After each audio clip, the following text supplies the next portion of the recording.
When you go out to the baseball game and you hear "take me out to the ball game," you usually think of popcorn, peanuts, and Cracker Jacks. You're watching your favorite team swing at the ball and hopefully hit that home run. But think of that in the setting of softball and how difficult that could be to hit. Its size, its shape, all these different factors make it much more difficult to hit than a baseball. So, here to talk to you today about how difficult it is to hit a softball compared to a baseball, Hannah McInerney is here to talk to you about that topic with her speech, Hitting That Home Run.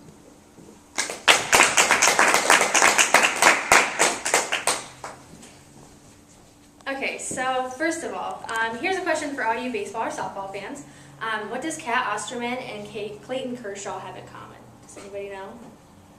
No? Well, they're both well-known pitchers, and I bet most of you did not know that, because on the survey you took, I asked if you knew at least 3 MLB players, and most of you know at least 3, but only 2 of you answered that you knew Albert Pujols. So how many of you know that Albert Pujols is an actual MLB baseball player? Yeah? Okay, Claire does. Well, none of you know 3 USA softball players, and only 2 of you know 1 sole softball player named Jenny Finch. Well, at the 2004 Pepsi All-Star softball game, Finch struck out Hall of Fame hitter Albert Pujols, 2-time All-Star Brian Gills, and Hall of Fame catcher Mike Piazza. I bet you don't believe me, so here's a short clip I have from the All-Star game.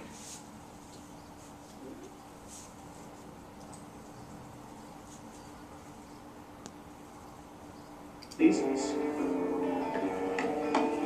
Albert watched enough to realize he's getting set up by Jenny Finch on that high hard one. The next one is a strike, and Pujols has no chance. This game is hard. Very hard. It's Bobby Hunter. He knows he's not getting in there. By this point, not too many big leaguers were eager to face Finch's heat. And look where the catcher's receiving that pitch. One more swing for the slugger, and no chance again, as Pujols now knows he wants no part of Finch. It's amazing. She's so good, and I can't wait. Hopefully next year they can bring him back, and I'll probably be ready for it.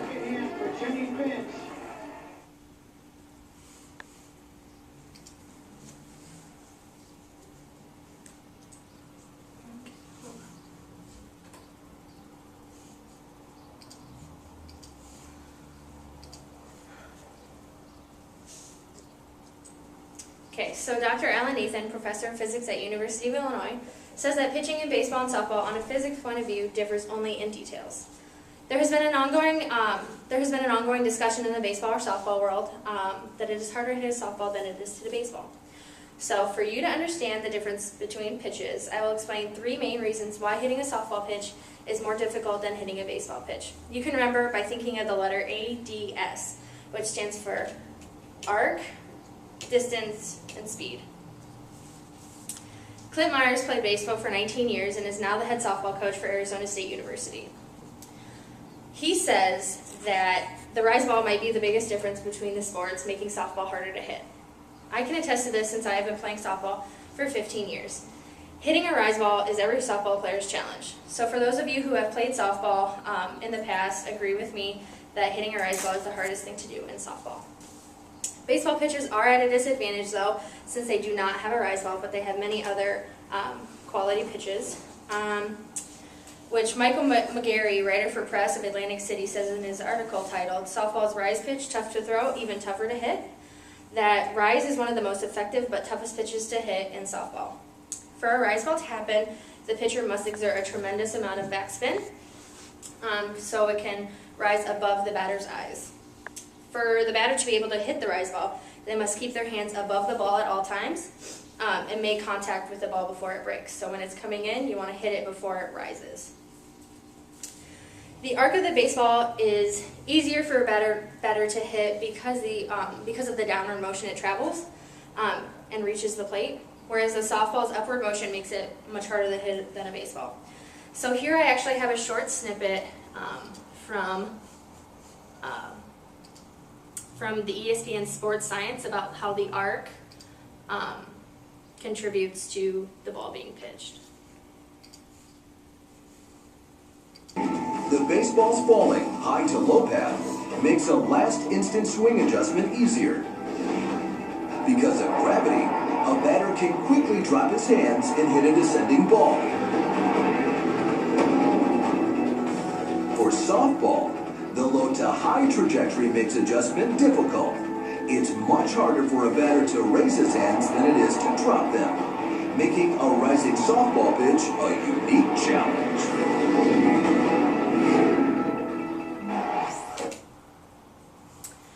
Okay, so Tony Scoglio, a professional baseball and softball instructor, said that if you drop your hands to hit it, it's basically game over.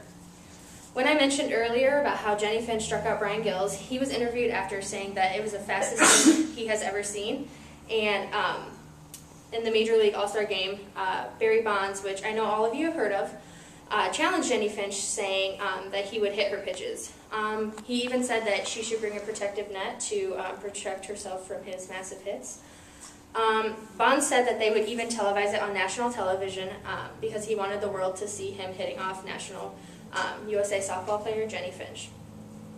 After he watched several of her pitches fly by, he actually told the cameras to not film it anymore because he didn't want anybody seeing him try to hit off her, and he never did touch it. In softball, the pitcher's mound is 43 feet away from home plate, whereas the baseball mound is 60 feet away. So by looking at this conversion chart, a typical pitcher hits speeds in this range, so 59 to 65, and then it would convert to this range right here, 85 to 94 for baseball pitchers. And then this column right here is actually the reaction time they have. So hitting a 59 pitch, which is kind of slow for softball, equals out to an 85 pitch for baseball, which I imagine is pretty slow for baseball too. Whereas Jenny Finch, she pitches 70 miles an hour. And so for a baseball player to match that, they would have to hit 101 miles an hour, which is pretty fast. So for those of you who still are not convinced, I have another video from the ESPN Sports Science basically showing you what I just told you.